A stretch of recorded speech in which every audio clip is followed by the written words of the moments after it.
So we saw that we can use objects and we can write code.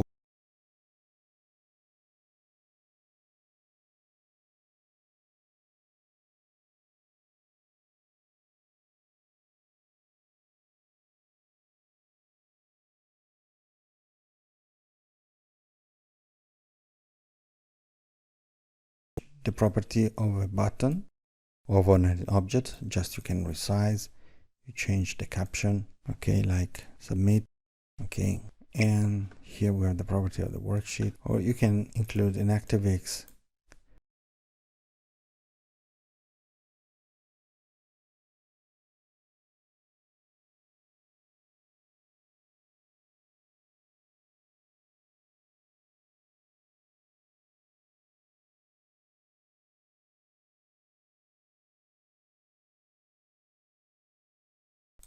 color,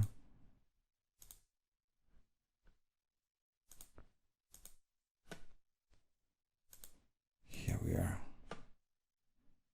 okay, all these properties. And of course you can assign a code. Here we are. If you change the name of this, of course you say send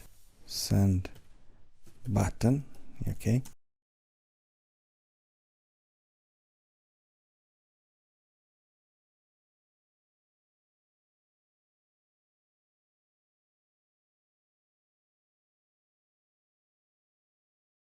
Say a subroutine, which in Visual Basic is identified by subroutine